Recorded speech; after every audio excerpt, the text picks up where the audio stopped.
I don't know if it's told you all that yet or not. Yeah.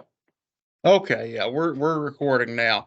If you don't want to be seen, of course, you know how to take care of that. I guess we'll get started pending everyone else. See if anyone else signs in. I hope they do. If they don't, well, we'll be okay. Hopefully this works pretty well. This is the first time I've been on this side of doing an EMT or well, any class like this. I've been on the receiving end, but never the teaching end.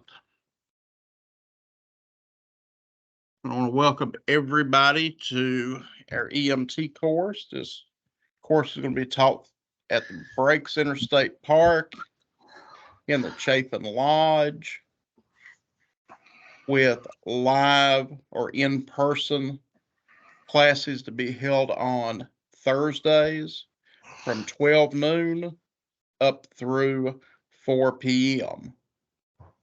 Our live lecture, our live remote lecture is going to take place on Mondays from 2 till 4.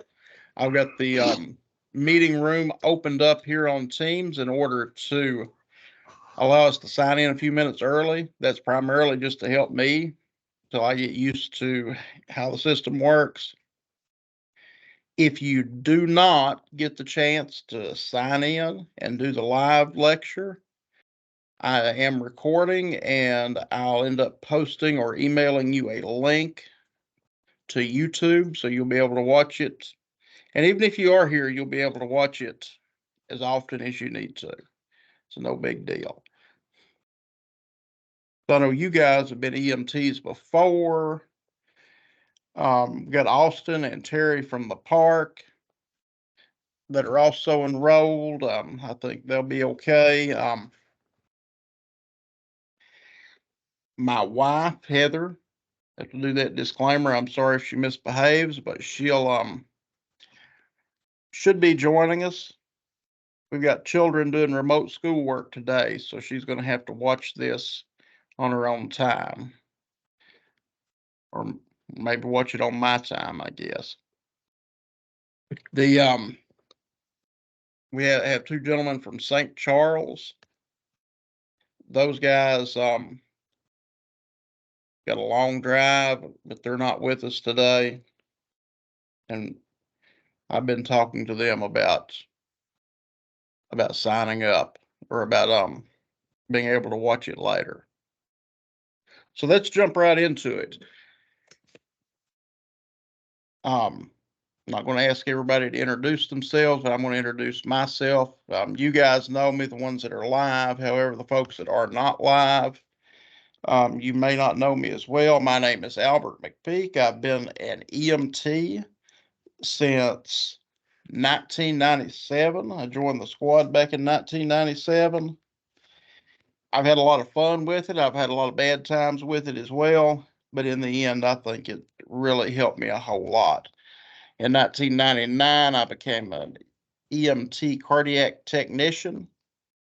The name of the title, or the title of the course, was or has been changed from cardiac technician over to EMT intermediate.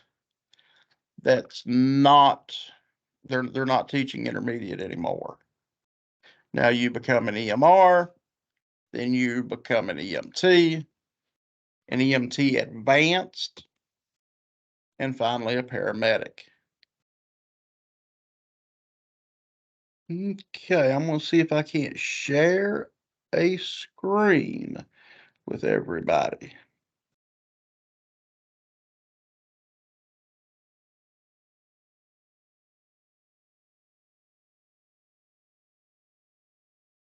Is everybody seeing my screen? Nope. Nope, just looking at me still yet? Yeah. Okay, see what I'm doing. You and that good looking slim guy. How about all that? Well, come on, let me share. I heard somebody's getting itched again. Yeah. Won't be long, probably. When you gonna do it?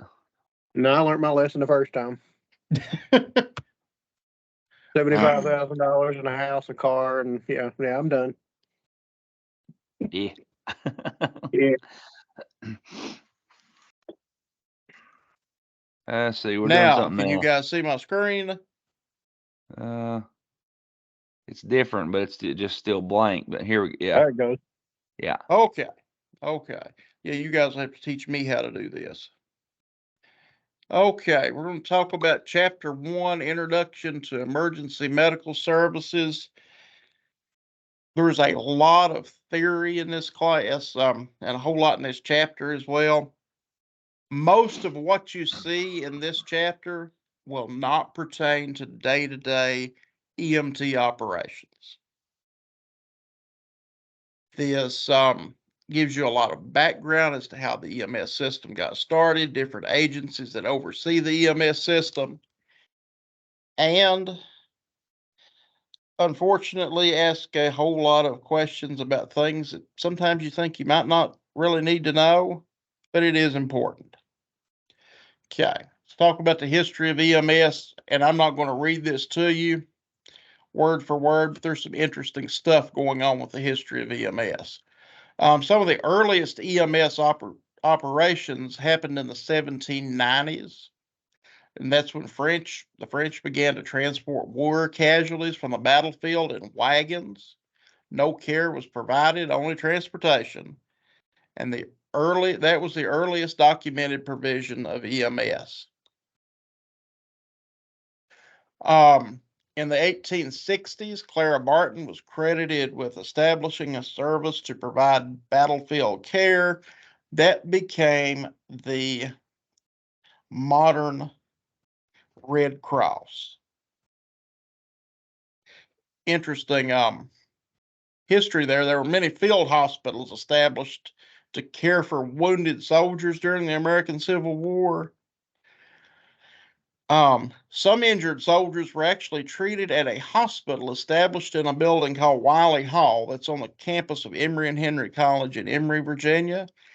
And believe it or not, while some folks were there receiving care during the middle of the night, the hospital was raided and the patients were murdered or killed by soldiers from the other side. I'm not going to give you the details because I'm not 100% sure who done the shooting when, but you can actually find that online. If you fast forward to World War I, you had a lot of civilians that joined volunteer ambulance corps. And I've got a list of some interesting people that kind of drove ambulances during World War I. If you can see my cursor, this gentleman, Ray Kroc, was the founder of the modern McDonald's. He bought that restaurant chain from the McDonald's brothers, came in and started franchising, and made some really, really big changes in the restaurant business. Walt Disney drove an ambulance, E.E. Cummings, Ernest Hemingway.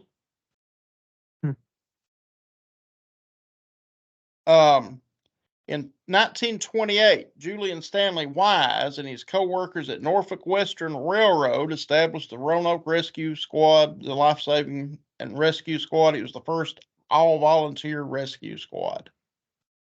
They're still in existence today. Hopefully, I'll be able to get you a link over to learn a little bit about Julian Stanley Wise. World War II, the military continued to collect wounded from the battlefield. Queen Elizabeth II actually served as an ambulance driver during the war. The military conflicts really helped improve EMS and what we do. In Korea, they continued to transport folks from the battlefield to field hospitals and started using helicopters. That kind of the forerunner of the modern med flight. In 1966, there was something called the EMS White Paper. This document's officially entitled Accidental Death and Disability, the Neglected Disease of Modern Society. This paper stated that a modern EMS system would help reduce the toll of highway deaths. You know, America has become infatuated with their cars. That goes back to the 1950s. Well, the more cars on the road, more accidents and more highway deaths. So the white paper was introduced to Congress. Congress decided that they wanted to improve EMS. And other interesting things, in 1967, Freedom House Ambulance Service was established in Pittsburgh. This ambulance service was designed to not only provide EMS services, but also employment opportunities for black men. At that time in Pittsburgh, EMS was operated by the police department. The black residents were very reluctant to utilize the police operated ambulances, and possibly for good reason. Freedom House continued for many years and eventually was absorbed by the Pittsburgh City EMS Agency. 1973, the National EMS Act was established. That goes back up here to the white paper.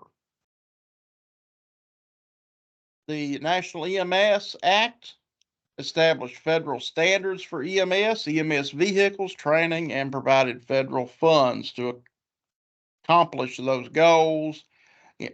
During the Vietnam era, advancements in trauma care kept coming because of military treatment of injured soldiers. An old picture of a ambulance, I believe that may have been from Roanoke.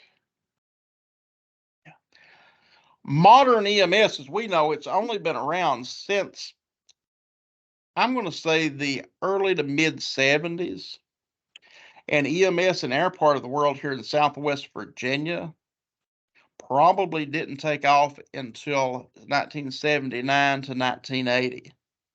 Prior to that, the funeral homes operated a lot of your EMS agencies. So if you called someone was having a heart attack, you didn't call 911. You simply called the local funeral director, and he would come pick you up in a hearse with a red light on top of it. So why did funeral homes get into EMS?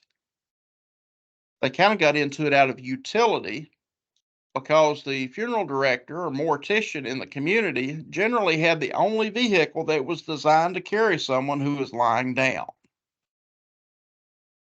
Most cars are not made to transport somebody who is lying down on a stretcher. Funeral homes provide their ambulance services in hearses. Some of them provided them in purpose-built ambulances.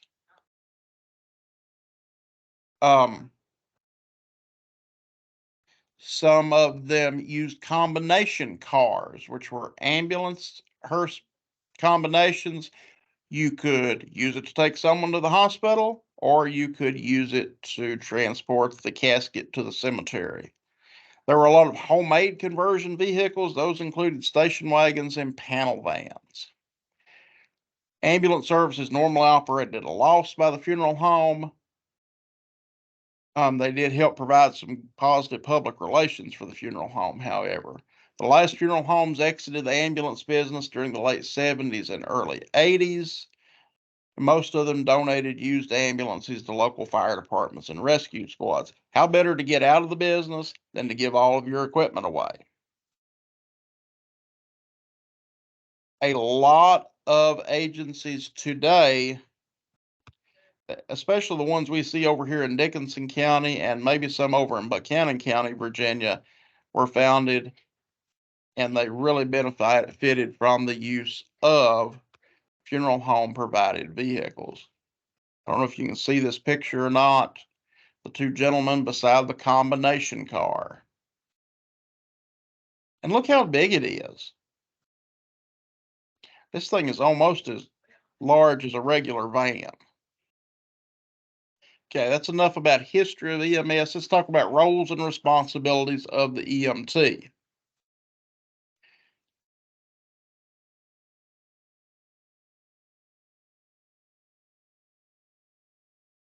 I'm gonna try to stop sharing my screen and see if I can go back to where I was at. Okay, you guys see me now? Okay, that's cool. Roles and responsibilities of the EMT. There's a lot of jobs that EMTs have to do. Some people are simply employed to be EMTs, and some people take on the role of EMT in addition or to supplement their regular employment. Examples of people who might take on the role of EMT as an additional duty are police officers and firefighters, um, some utility workers, and just some other folks like that.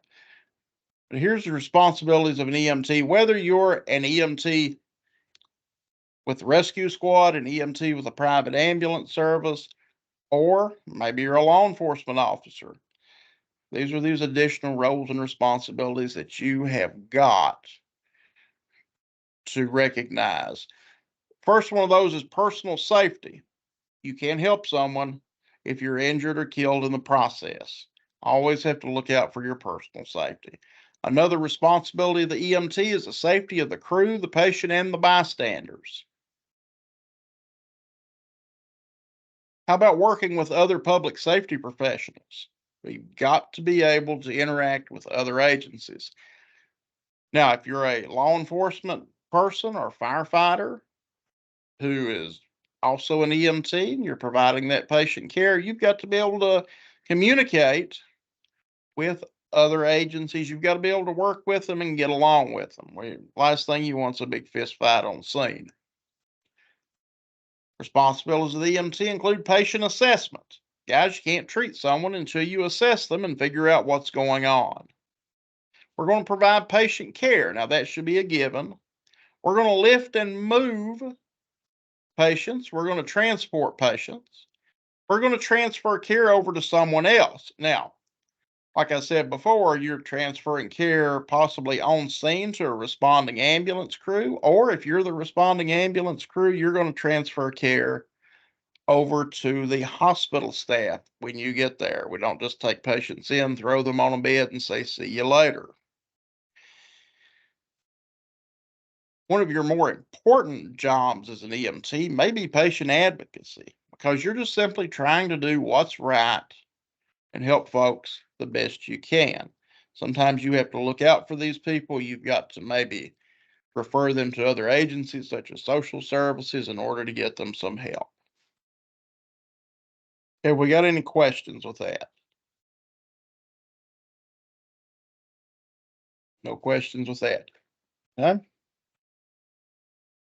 Am I still sharing my screen where you see all three of us now? Okay, that's cool. I don't have to push buttons, or push too many buttons. Now let's talk about medical direction. Guys, without medical direction, EMS doesn't work. We've got to have a physician in the background who tells us how to do it, what to do, and they sign for everything that we do. We're really not operating under under the physician's license, but that was the old way of trying to explain it. All Virginia EMS agencies and EMS educational programs require the involvement of an EMS physician. Does anybody know the name of the medical director for our course? Paul Phillips. Paul Phillips. Yes, Paul Phillips is our medical director, and he's been invited to attend the courses. He may be dropping in, and if he does, I'd be happy to let him speak and give us his insight, because Dr. Phillips has been around for a long time, has a whole lot of experience, and basically started off as an EMT, worked his way all the way up to physician. I've copied into this document some sections of the Virginia Administrative Code from the EMS rules and regulations. basically this section says that you can only provide emergency medical care while acting under the authority of an operational medical director for the EMS agency for which they are affiliated and within the scope of the EMS agency license. Privileges to practice must be on the agency's official stationery or indicated in the agency records, which are signed and dated by the OMD. If you're not in a management position, the record keeping portion of this really doesn't affect you too much because your management staff will take care of that. But you can only provide care as an EMT if you're acting under the authority of the medical director and the EMS agency and within the scope of that EMS agency license. I cannot function as a paramedic because I'm not a paramedic, and I cannot function as an independent EMT on a vehicle that belongs to an agency that I am not affiliated with. Okay.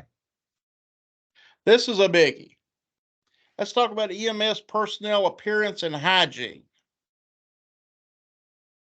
Taught some classes in places, and frankly, it's pretty bad. Folks say we're not respected. They act like we're a bunch of stinking, nasty people. Well, a lot of times some EMS personnel are stinky, nasty people. For many years, providers affiliated with some of your small rural departments, especially, have been viewed as a bunch of dirty, foul-smelling, unprofessional, toothless goons. How many agree with that? Seen a lot of that happen. Sometimes your EMS providers are so rough that the public really doesn't want you to transport them. And also, they don't want to associate with you. And therefore, that brings an entire agency down because there's some people I just don't want to hang out with. How do we get that old reputation? We earned it. Okay. Excerpt from the Virginia EMS rules and regulations. EMS personnel shall meet and maintain compliance with the following. Number 2, be clean and neat in appearance. If you're a nasty EMT, you are in violation of the rules and regulations. Okay, let's talk about vehicle operation. This is one of your roles as an EMS provider. You've got to operate a vehicle from time to time, an emergency vehicle, and you're responsible for the safe operation of the vehicle. It also helps project a professional image for your agency and your system as a whole. Referring back to the Virginia Administrative Code, operation of an EMS vehicle, EMS personnel are only authorized to operate an EMS vehicle under emergency condition as allowed by this section of the Code of Virginia. 1, when responding to medical emergencies for which they have been dispatched or witnessed.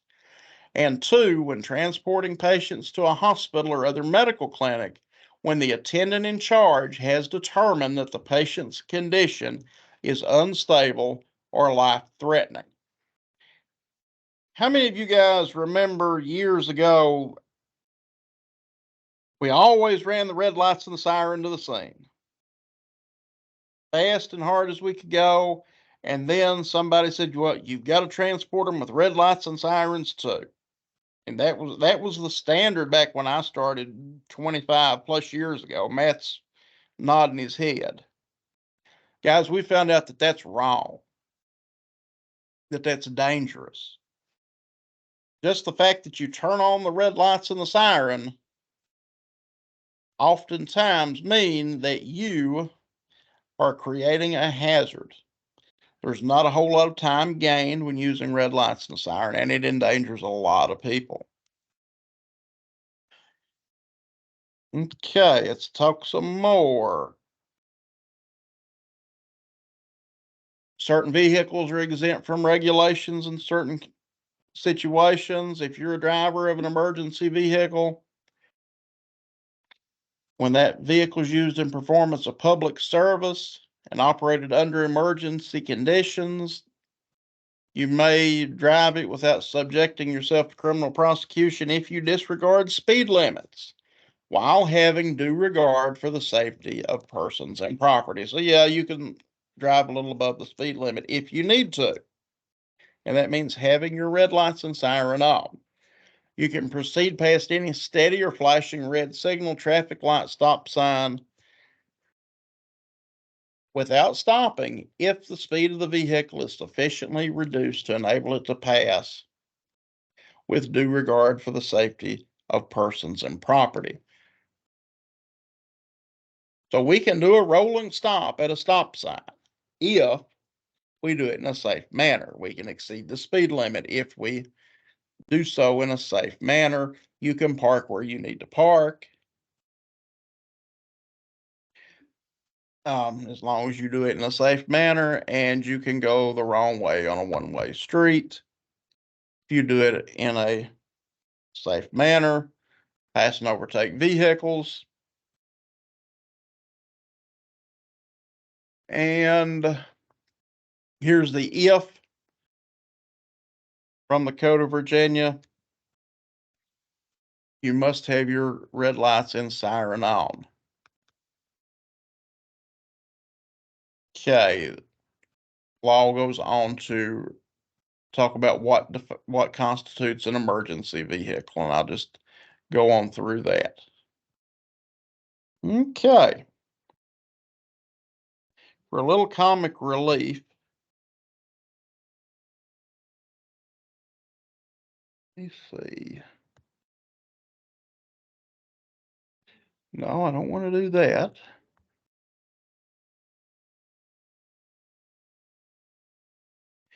I want to see. Okay, it's not going to open up that link. I've sent you all copies of this little overview. There's some cool links down here. If you've never watched Mother Jugs and Speed, it's from the 1970s. It's pretty cool, but it does have some off-color language. And if you're really bored and you want to learn about the bird ambulance service from the 1970s, you're going to see that they do things basically the way we've done things in EMS for a long time. Anybody have anything to add?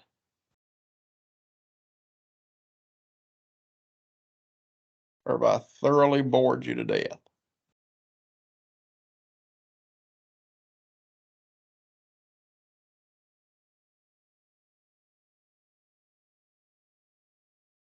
I think everybody's asleep, and I understand why.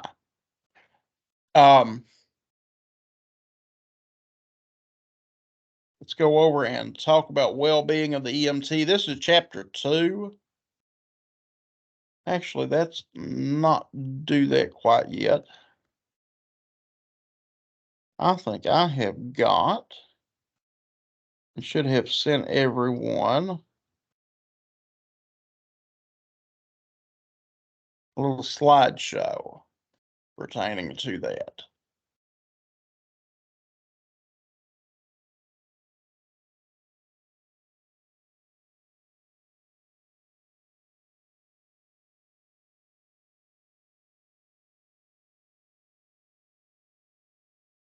Maybe not.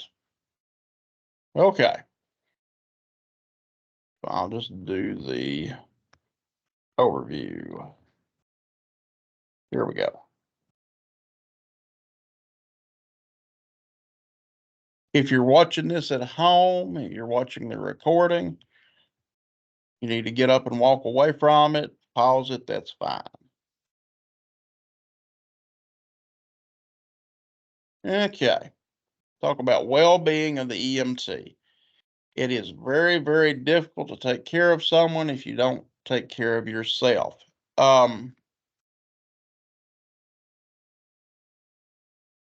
There's some little bit of reading here. It's not actually part of the curriculum, but guys, if you don't take care of yourself, you're going to be in a mess. So let's talk about personal well-being. Now, the first page of this talks about physicians, and most of us are not doctors. I think Dr. Phillips is about the only EMS person I know who's also a physician. But most of this really applies to us too, if you read what's on that first page. If we are unable to provide optimal care, patient after patient, day after day, year after year, we can't do that if we don't care for ourselves along the way.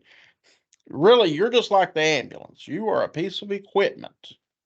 If the ambulance doesn't run very well, it doesn't transport the patient very well. Talk about personal well-being for just a second. Exercise.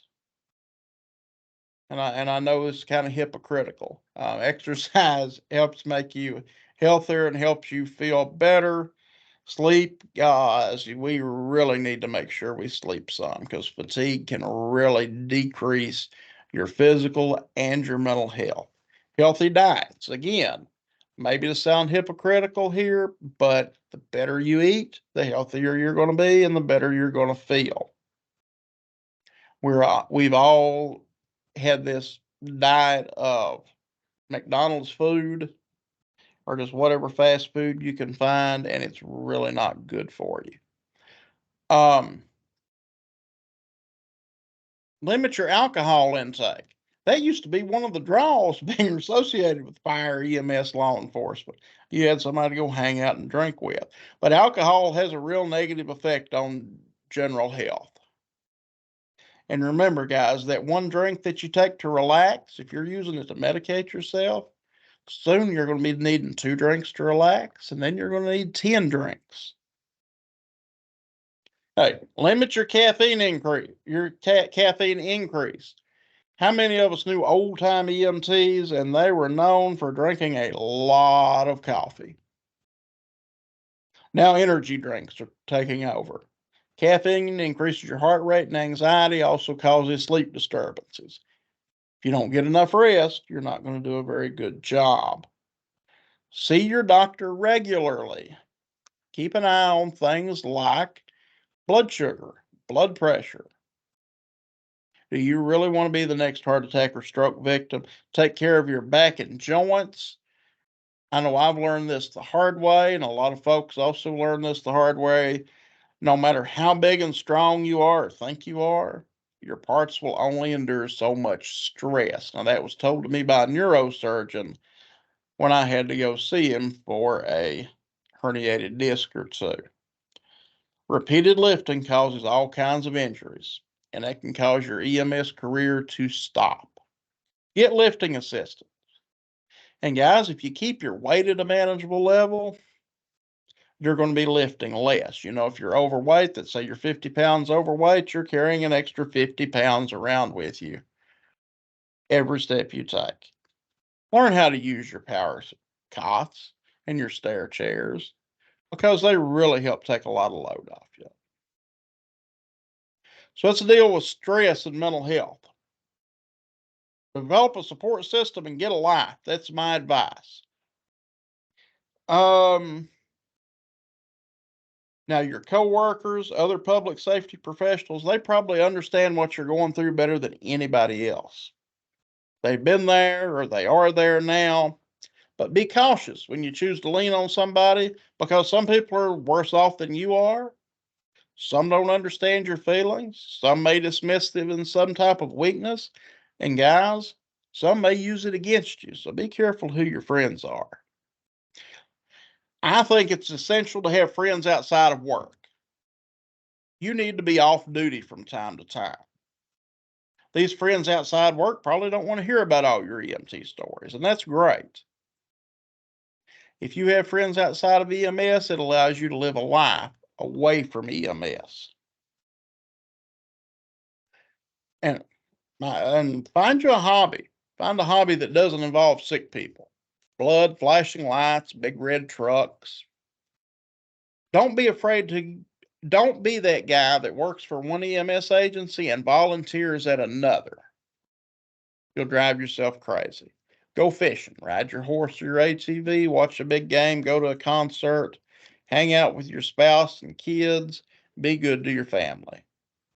It's easy to get tired of work. And you know, guys, if your life revolves around your work, you may end up getting tired of your life also. Tell a story about myself. I worked many, many years doing interfacility transports for a private ambulance service. We would go day in, day out, never get out of that ambulance except to load or unload a patient. And it became a pretty miserable existence. One night I was called to transport a female patient from one hospital to another. She had overdosed. We had her in the ambulance. I was tired, and I thought to myself, you know, if you had simply died, I'd still be in the bed right now. If you had died, I would be asleep. Now, I see you guys grinning about that, but you've probably been there at some point. But you know what made me feel really bad about what I was thinking? I rode the EMT class with her in 97. That's how bad EMS had really worn on me.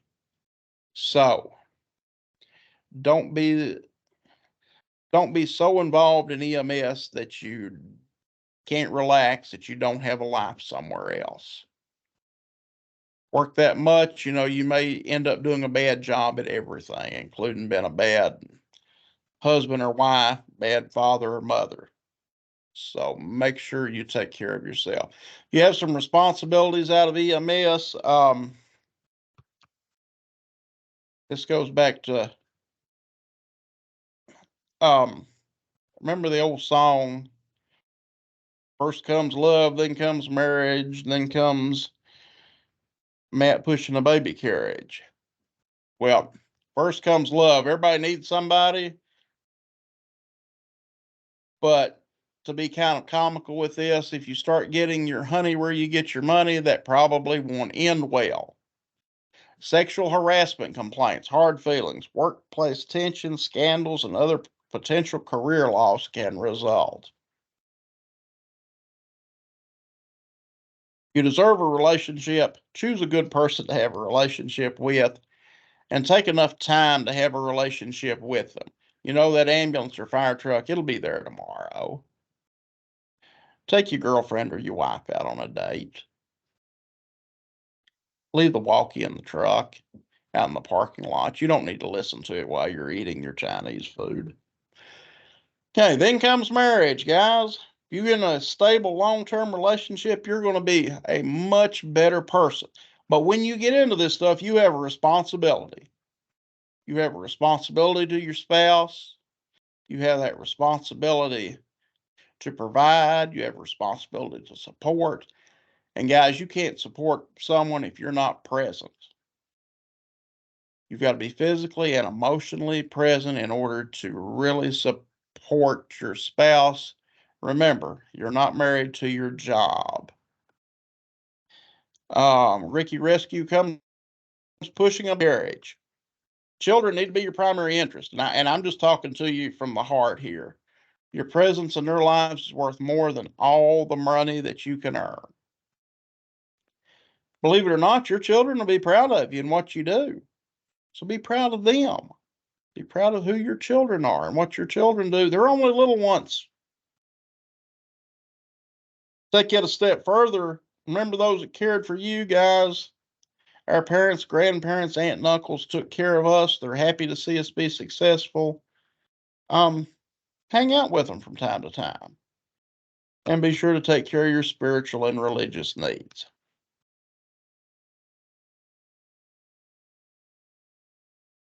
Do we have any questions?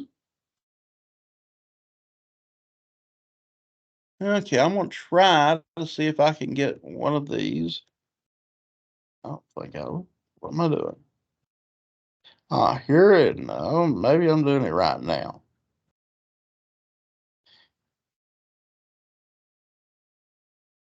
Okay, I'm going to try to play this for you to share this.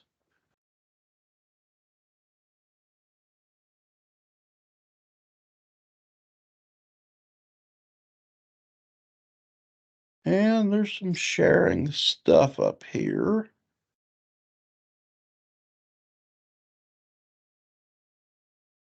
I want to be able to share with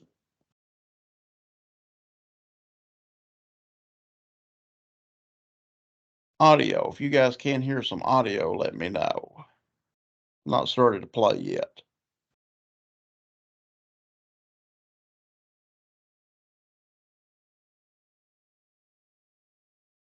Did you hear any audio, guys?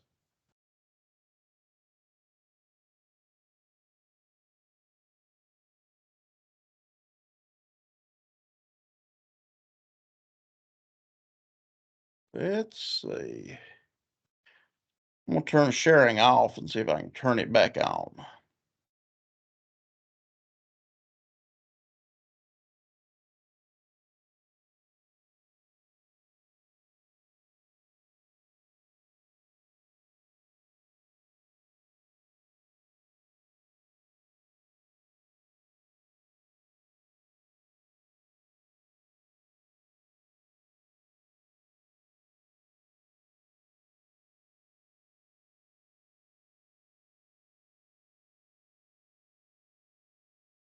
Okay. And if something happens and we can't share, I would definitely suggest that you watch the videos that are on this document. Some of them are really good. The Virginia Department of Health Office of EMS produced this video called Make the Call. There we go. It was produced in Virginia with the Richmond Ambulance Authority. Done a really good video. It actually won several awards. Some of the other videos that are here are pretty cool too. How do you take care of yourself at EMS? You take care of yourself at EMS by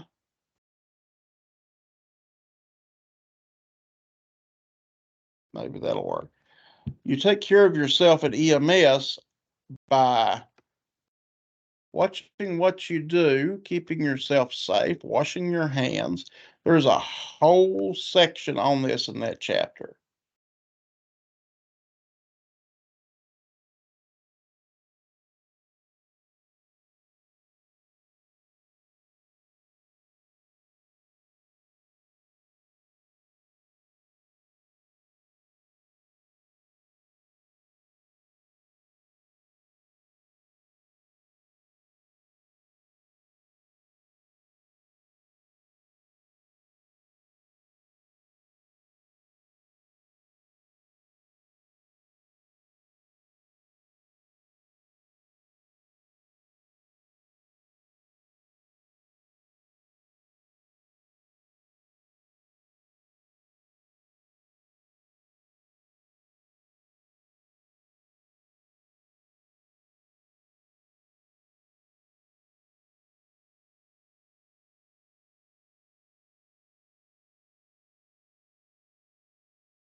Okay, not quite sure if you could see that or not.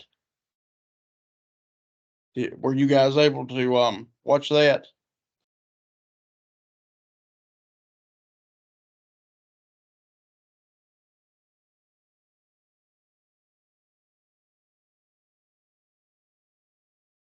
Yeah, I'm not hearing you guys, but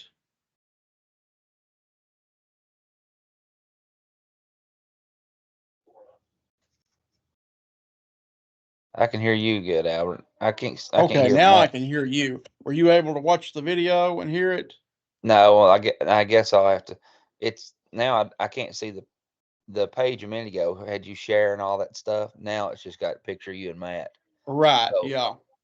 I'm sorry about that. that's all right. I'll try to watch it later. I'll try to watch it. Okay, no, I'm sorry that you got to look at me and Matt.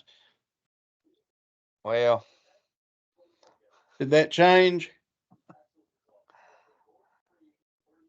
no. Okay.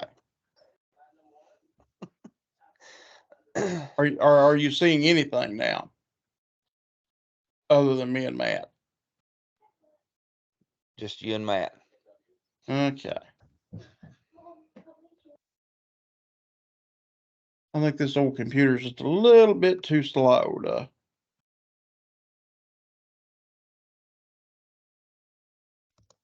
Now a minute ago I could see where you were sharing that PowerPoint, the one we printed off. Now I'm getting Okay. where I'd say it's gonna share it again. Now you can see something. Okay. Okay. Now, chapter 4. We're going to do chapter 4, correct? And chapter 4, I believe, well, it's not communications and documentation. I've clicked on the wrong one.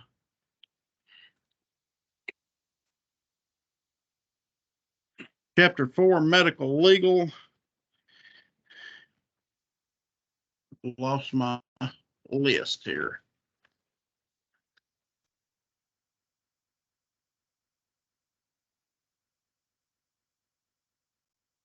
There we go. Chapter 4 is medical, legal, and ethical issues. Okay.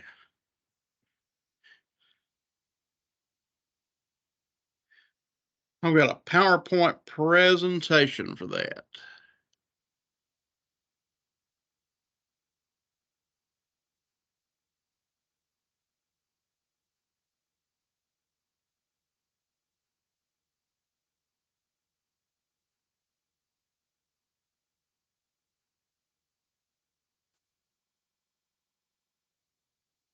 Now, can everybody see this one?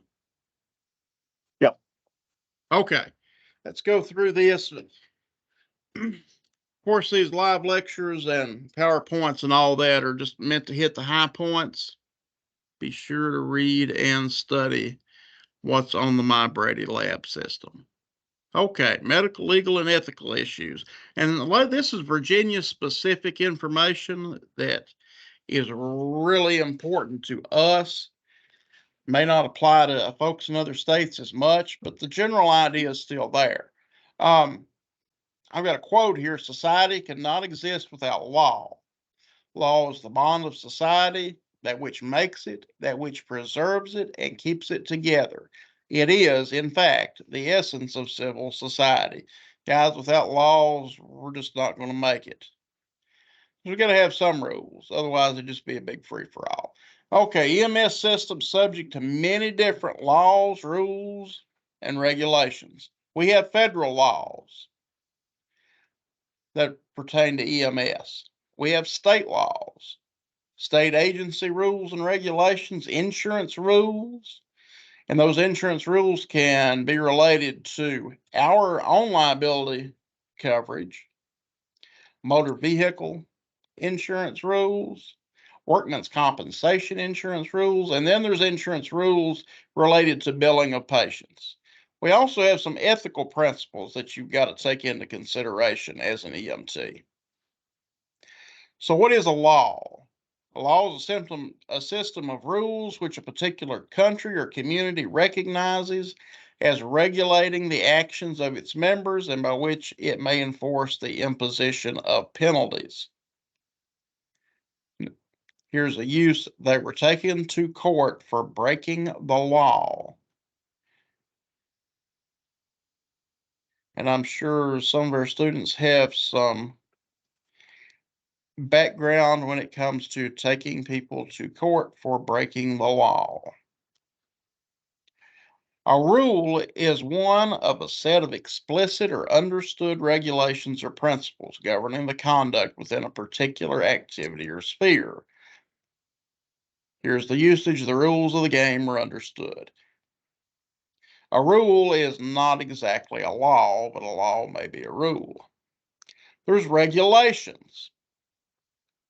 It's a rule or directive made and maintained by an authority, such as the Virginia Office of EMS Rules and Regulations. Your practice as an EMT is governed by statutory law. Statutory law is written law that's been established by some sort of legislative body, and this may be federal, state, or local law. Your practice as an EMT is also governed by regulatory agency rules. And look at this alphabet soup here. How about the Federal Department of Transportation? They were the original agency that had anything to do with EMS.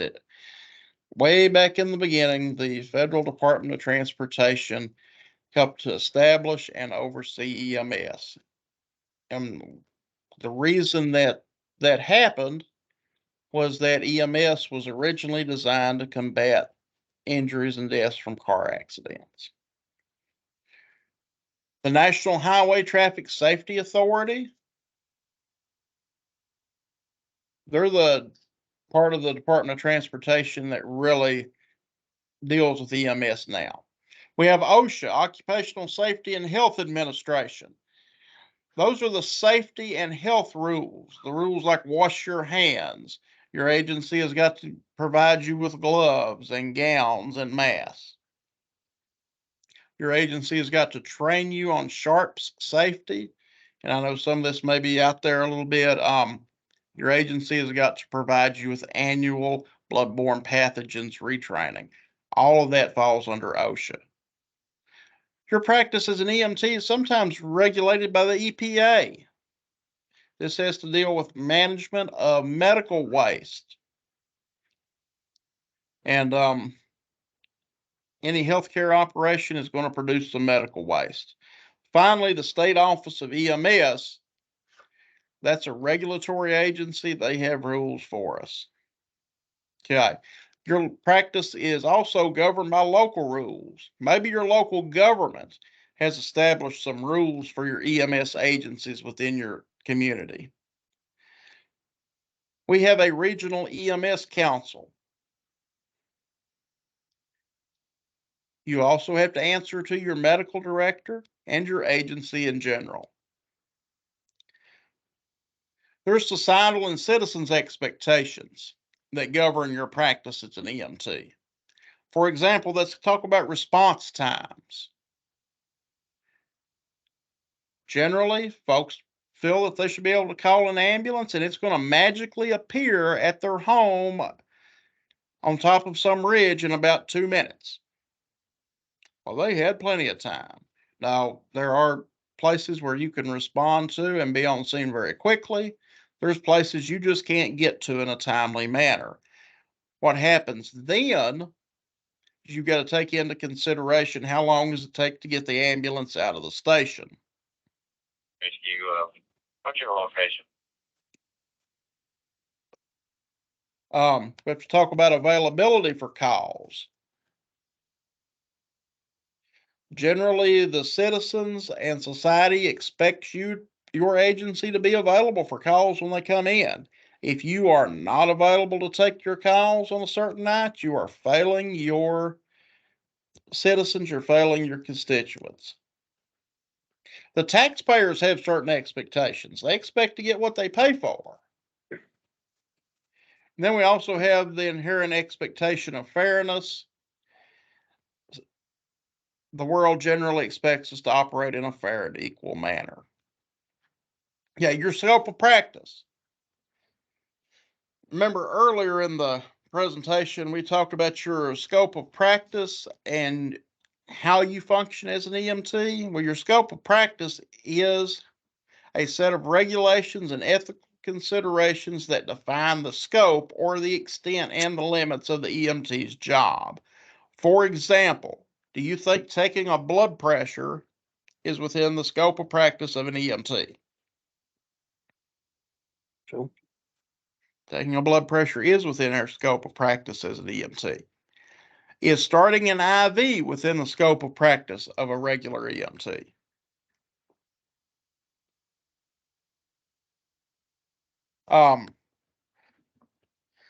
It is not within the scope of a regular EMT.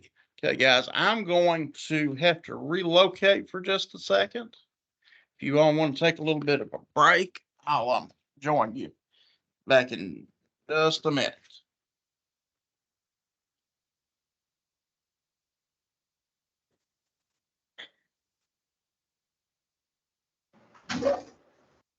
Hey, Matt.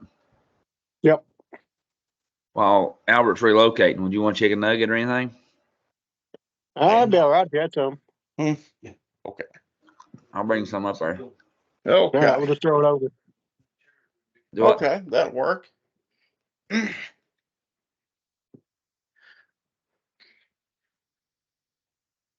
Sorry, guys, I just had to relocate for a minute. I'm here at the funeral home trying to do this lecture, and we've got a family coming in.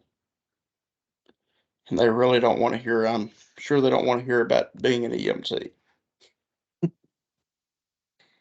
Oh, If this room doesn't work, we'll move back to the casket display room. We'll have a real interesting background. no. Be the first time. Hmm? Won't be the first time I've been in that room. Oh, no. Oh, no.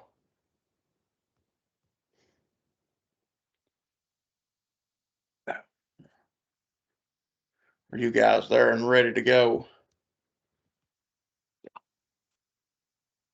Okay, let's see. Your protocols in EMS are based upon your scope of practice. The Virginia Office of EMS is the primary regulatory agency for EMS in Virginia. They develop and enforce EMS regulations. They also assist agencies with training and education and funding. There's some links here. You should have received this PowerPoint or slides presentation, but there's some links that cover your scope of practice and also the formulary, which includes administering medications. So this is your medications up top. This is the procedures you can perform. There's a standard of care for EMS people, and it's based in part on scope of practice. Standard of care says it's the type and quality of patient care expected to be provided by a patient or provided to a patient by an EMT with similar training and in a similar situation.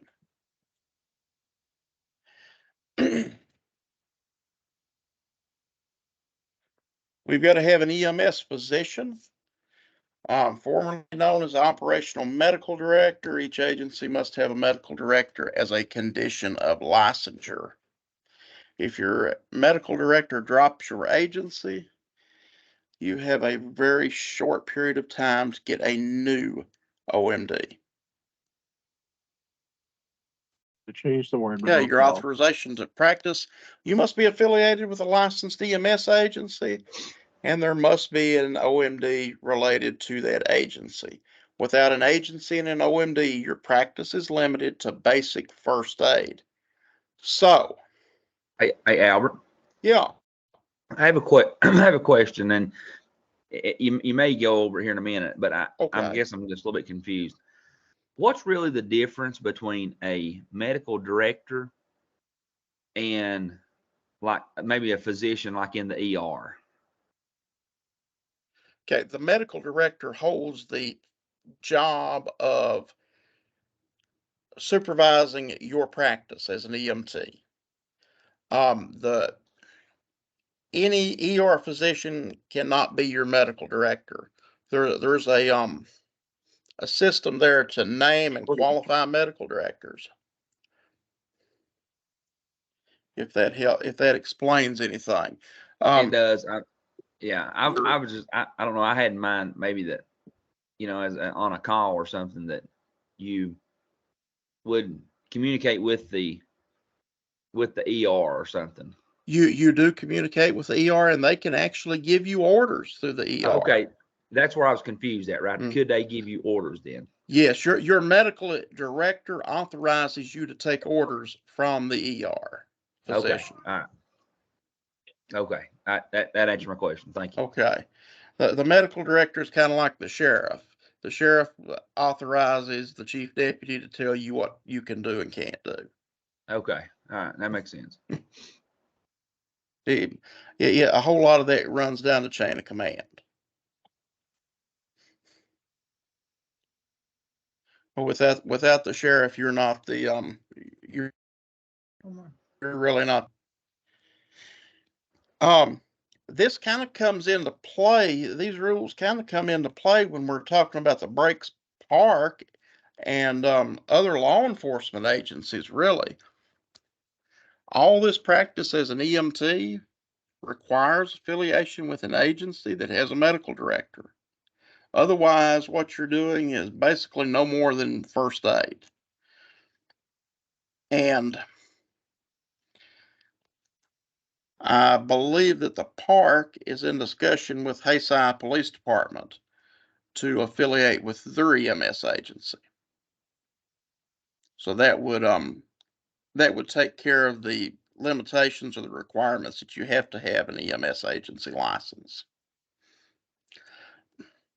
I know the sheriff's office currently has a paramedic, but unless there's an established relationship with an EMS agency, he really can't perform paramedic procedures. And that requires the either the sheriff's office becoming a licensed agency or affiliating through like a memorandum of understanding with a licensed agency.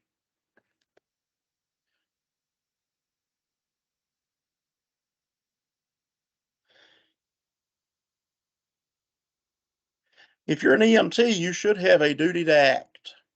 And that duty to act is your obligation to provide care to a patient. And legal versus moral obligations come in there. Do you have a legal obligation to care for that patient, or do you have a moral obligation, or do you have both? And that comes down to, are you on duty and are you in your service area, and what's your agency policy related to that?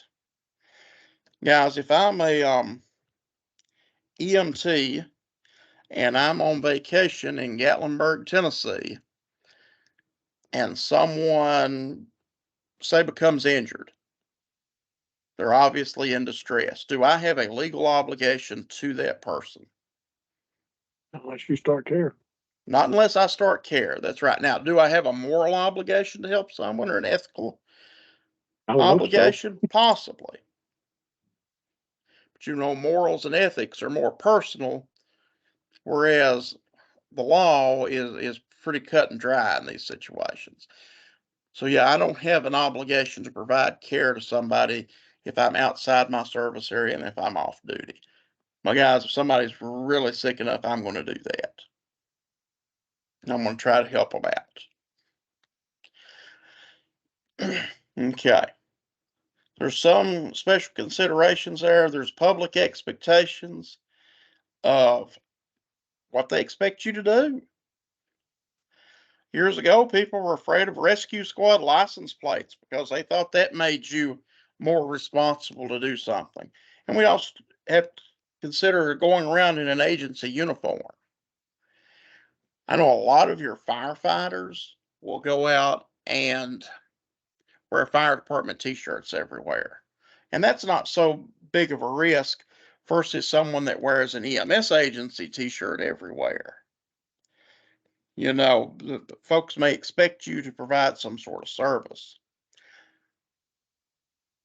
What would happen, I assume, Brad, if you show up in a brown uniform and there's a fist fight, the public expects you to do something about it. Yeah, I'm sure. That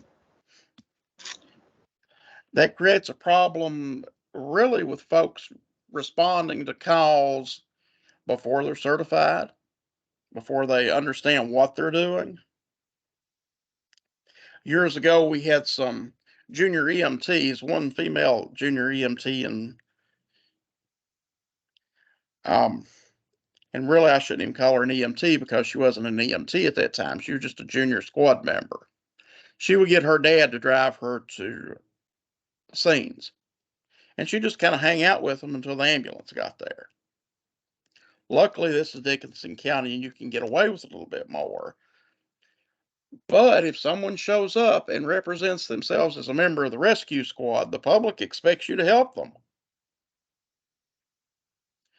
1997, you guys might remember an old police chief named Mickey Mullins that was here in Clintwood. I wasn't even an EMT. Somebody wrecked a car down below my house. And I get there and Mickey's standing in the road, car's on its top, lady's trapped inside. And I said, I'm a member of the rescue squad. And Mickey said, well, have at it. Well, I had no idea what to do. I did go to the other end of the street and help flag traffic. So that could create a bad situation. Also, you know, folks riding ambulances back and forth to class, if you don't have a certified person on board the ambulance, you come up on an accident, does the public expect you to help? They might talk pretty bad about you if your ambulance doesn't stop at their wreck. But if you get there and you stop in the vehicle, then you're kind of obligated to do something, even though you have no certification to do it.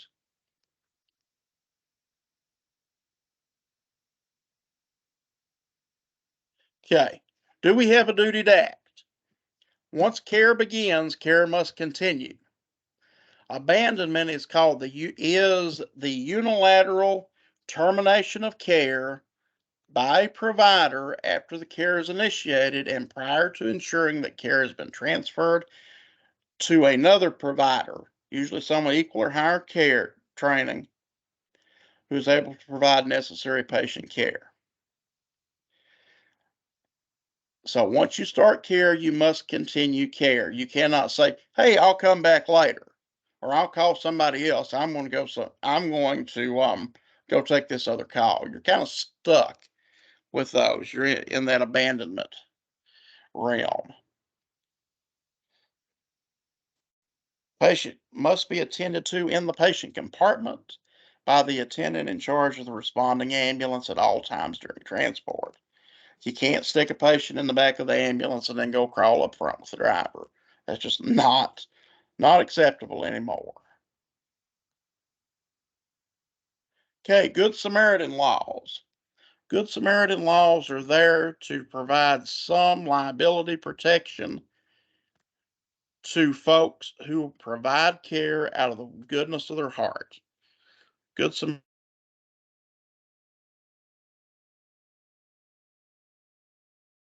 I get signal crash.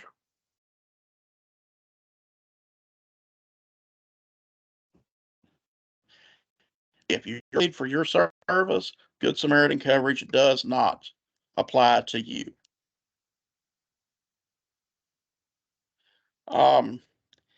If you're providing care and it's not part of your regular job description, then Good Samaritan might apply. Give you an example. Law enforcement officer provides first aid to somebody, but providing first aid is not a primary job duty. Let's talk about confidentiality. You can't go and tell everything you know, everything you see. There's an obligation not to reveal information obtained about a patient without a signed release unless it's to another healthcare professional involved in the patient's care or it's under legal subpoena or court order. You can do it if it's required for healthcare operations or when it's required by law. So,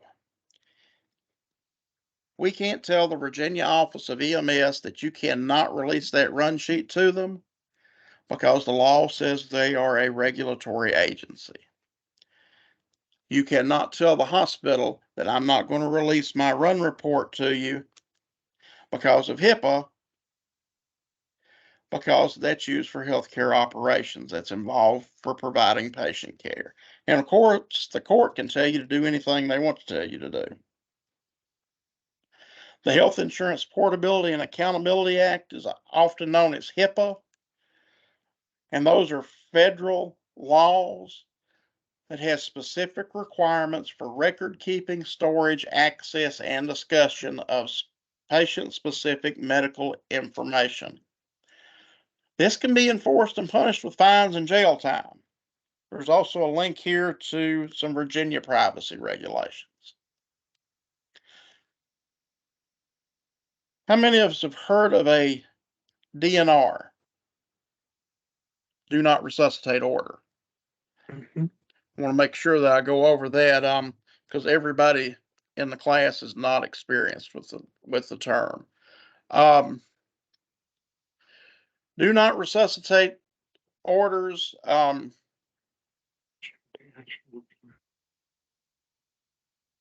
If you're in one of these situations, that's when an EMS provider must withhold or terminate life-saving procedures such as artificial respirations and chest compressions when presented with a valid DNR order.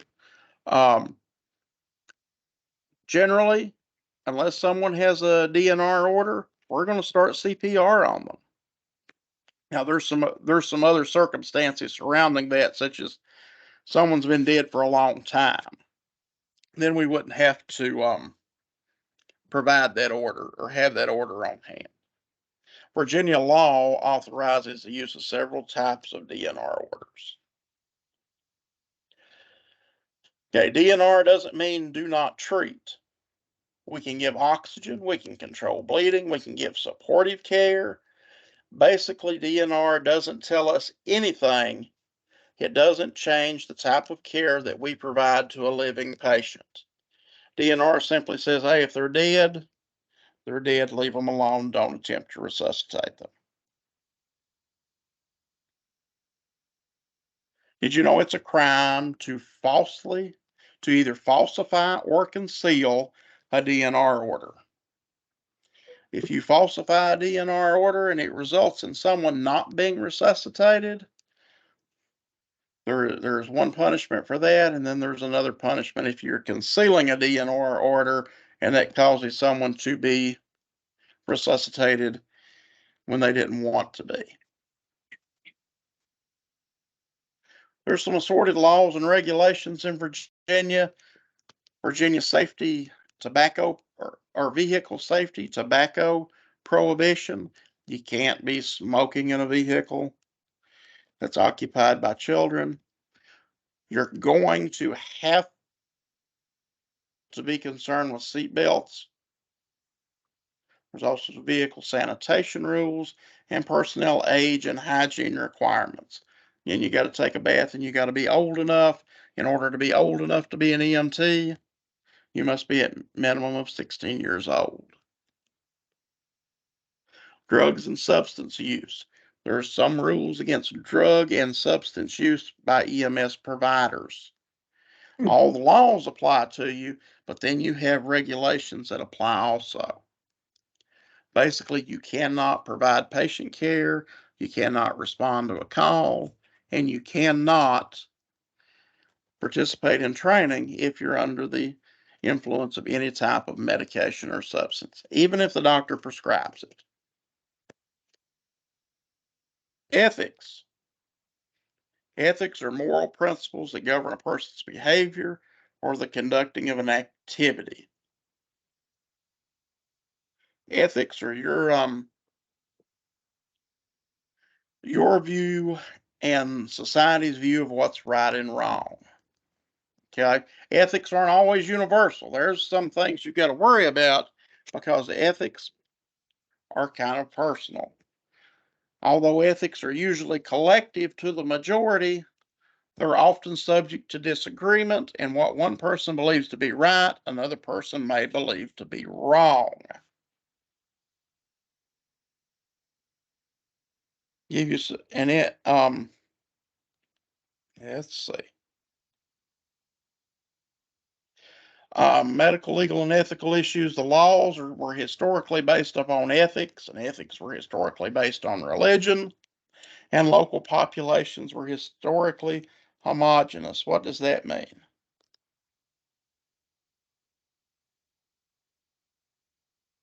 Basically, it means everybody in the community was almost the same. Everybody basically had the same religious viewpoint, the same ethical viewpoints, and you didn't have a lot of trouble. Now times are different. Times are really different.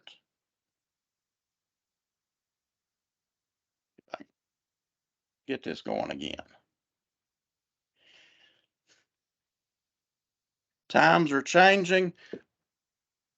And this gets into this inclusivity stuff that we've got to cover for the states.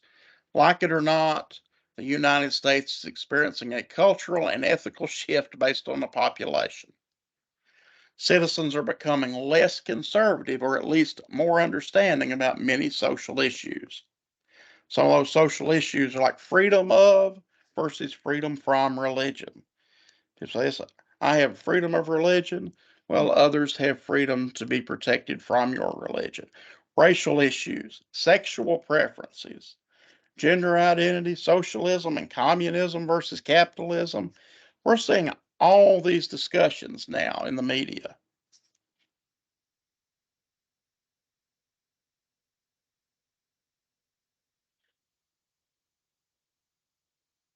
King James Version, Matthew chapter 7, verse 12.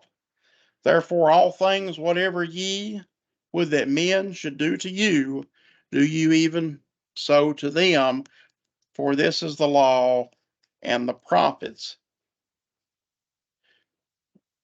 Basically, these biblical rules, these verses go back and tie into the golden rule: do unto others as you would have them do unto you. Treat people right. This is how you avoid problems. Treat everyone with kindness. Be nice to your patients. Be as nice to your coworkers, your supervisors, and the public at large as they allow you to be. Just try to be a nice guy. You don't have to adopt someone else's beliefs in order to treat that person with respect. You know, you may have issues with someone's sexual preference. You might have issues with somebody's politics. You don't have to believe like that other person does in order to treat them with respect, because disagreement and hate are not synonymous. Good way to avoid problems is to mind your own business, treat everyone with respect, and remember, you're here to do a job. Do that job and move on. Okay, some recommended videos there.